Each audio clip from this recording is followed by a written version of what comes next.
नमस्कार, मैं हिमांशी राजपूत और आप देख रहे हैं भारत एक्सप्रेस डिजिटल। क्या मोदी कैबिनेट में बड़ा फेरबदल होने वाला है? क्या मोदी कैबिनेट से कुछ लोग रिजाइन देके जा चुके हैं और क्या कई नए चेहरे इसमें शामिल हो सकते हैं? इन्हीं मुद्दों को लेकर अब राजनीति में काफी ज्यादा चर्चा चल रही है। बस इसी मुद्दे पर हमारे साथ बातचीत करने के लिए हमारे दो सहयोगी हैं, अजीत प्रताप सिंह और हरिशंकर जी हैं। तो चलिए इनसे बात करते हैं। तो सर, इस तरीके की खबरें निकलकर सामने आ रही है कि जो मोदी कैबिनेट है उसमें बड़ा फेरबदल हो सकता है, क्या लगता है? देखिए, उत्तर प्रदेश और उत्तराखंड के चुनाव हैं 6 महीने के भीतर, और उसके बाद पंजाब में चुनाव है। इसको देखते हुए, चूँकि उत्तर प्रदेश सबसे बड़ा राज्य है देश का, और वहाँ का चुनाव बहुत मायने रखता है, क्योंकि पिछले 2024 के लोकसभा चुनाव में वहाँ पर बीजेपी ने मतलब ज़्यादा सीटें नहीं जीत पाई, जिसके चलते बीजेपी को ओवरऑल यानी 300 सीट लगभग 2 चुनाव में आई, तो उसकी सीटें घटकर 240 हो गई। तो उत्तर प्रदेश अगर हारते हैं, बीजेपी हार जाती है, तो निश्चित तौर पर 2029 में उनके लिए फिर बड़ा झटका रहेगा। तो इसलिए उसकी तैयारी होने लगी, और इसी सिलसिले में आज देखिए 3 लोगों ने इस्तीफ़ा दिया। जॉर्ज कुरियन ने इस्तीफ़ा दिया, हर्ष मल्होत्रा ने इस्तीफ़ा दिया, और रवनीत बिट्टू जो कि पंजाब से आते हैं और पहले तो कांग्रेस में थे, अब बीजेपी में हैं। तो वहाँ पर पार्टी की कमान संभालने के लिए चूँकि एक सरदार चाहिए, जो कि वहाँ पर क्योंकि शायद कैप्टन अमरिंदर चूँकि ज़्यादा उम्र भी हो चुकी है, और वो शायद उनकी कांग्रेस से भी कुछ नज़दीकी बढ़ी हुई है। तो बीजेपी ने ये निर्णय किया है कि रवनीत बिट्टू को पंजाब में चुनाव के लिए वहाँ पर उन्हें कमान दी जाए। इसके अलावा केरल में देखिए बीजेपी हार गई, तो जॉर्ज कुरियन वहाँ से इस्तीफ़ा दे दिए, वहाँ कोई फ़र्क नहीं पड़ता। हर्ष मल्होत्रा दिल्ली के थे, उनको मौका ज़रूर दिया गया था, लेकिन उनको भी इस्तीफ़ा देना पड़ा है। तो 3 इस्तीफ़े आ गए हैं, और भी हम देख सकते हैं कि कुछ लोगों का इस्तीफ़ा आजकल में हो सकता है। शाम को ऐसी कयास लगाए जा रहे हैं कि 6:30 बजे प्रधानमंत्री मोदी मिलने जाएंगे राष्ट्रपति से, द्रौपदी मुर्मू से, राष्ट्रपति भवन, और वहाँ शायद वो सिफारिश कर सकते हैं अपने कैबिनेट में फेरबदल के बारे में।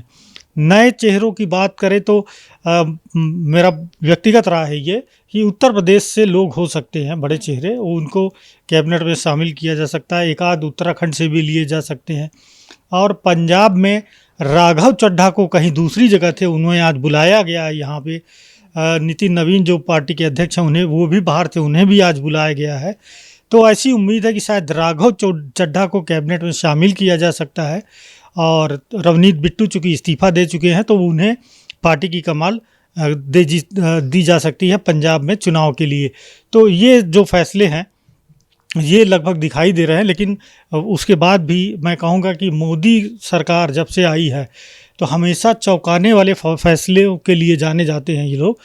तो काफ़ी चौंकाने वाला भी हो सकता है, लेकिन चूँकि ये घटनाएं हुई हैं, तो उसके आधार पर ये कहा जा सकता है कि शायद राघव चड्ढा, चूँकि वो डिबेटर भी अच्छे हैं, बोलते अच्छा हैं, और मोदी इस तरह के नए चेहरे, देखिए ज्योतिरादित्य भी कांग्रेस पार्टी में थे, बहुत अच्छा डिबेट करते थे, तो वो कहते थे कि वो गलत जगह पे हैं, फिर उन्हें बीजेपी में लाया गया, मंत्री बनाया गया, आज वो मध्य प्रदेश में एक बड़ा चेहरा है बीजेपी का।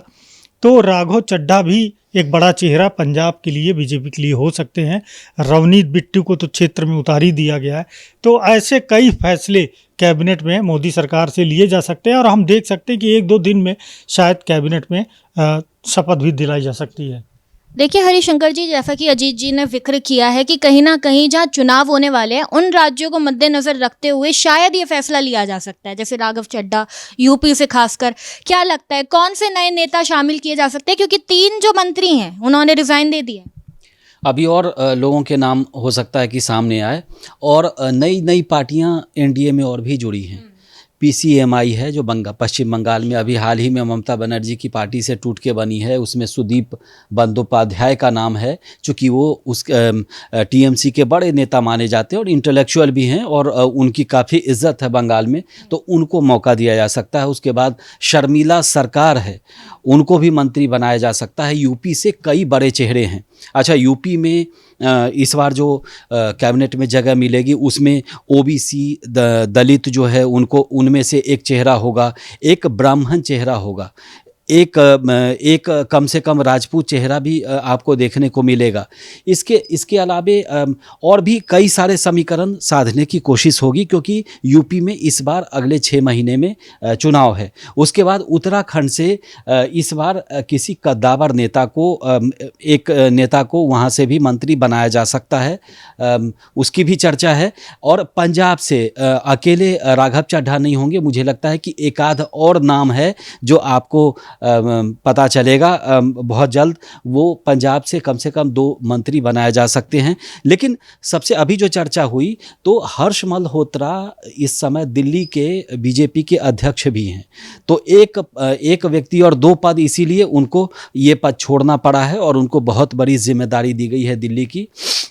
इसके अलावे आप देखें कि पश्चिम बंगाल में बीजेपी कोटे से एक आध और मंत्री, बीजेपी अपने कोटे से एक आध और मंत्री बना सकती है, क्योंकि इस बार बंगाल में इनको बम्पर जीत मिली है।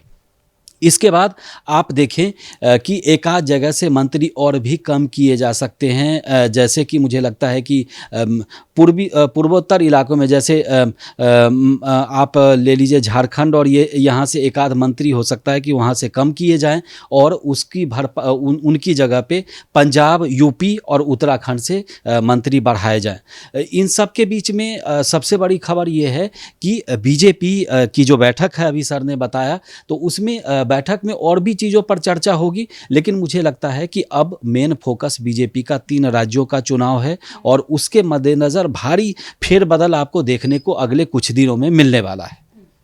तो कुल मिला के जो मोदी कैबिनेट पे फेरबदल होने वाला है, उसको लेकर जो चर्चाएं हैं वो बहुत ज़्यादा तेज हो गई है। अब जो सबकी नज़रें हैं वो मोदी जी के अगले कदम पर है। कि देखिए, बंगाल की तो बात हमने कर ली, लेकिन मंत्री महाराष्ट्र कोटे से भी बनाए जाने हैं, 6 उधर से भी आए, तो 6 में से एक भाग्यशाली कोई होगा जिनको मंत्री बनाए जाने की वहाँ से भी संभावना है। हालांकि बहुत सारी उसमें औपचारिकताएं बाकी हैं, क्योंकि जब दल बदल करके आप आते हैं तो बहुत सारी औपचारिकताएं होती हैं। यहाँ पर लिखा पढ़ी उनका भी प्रॉपर तरीके से नहीं हुआ है, तो हो सकता है कि इस बार नहीं, लेकिन अगले कुछ दिनों में एक आध वहाँ से भी मंत्री बनाए जाएं, लेकिन बनाए जाएंगे ये भी तय है। जी, अब आगे आप।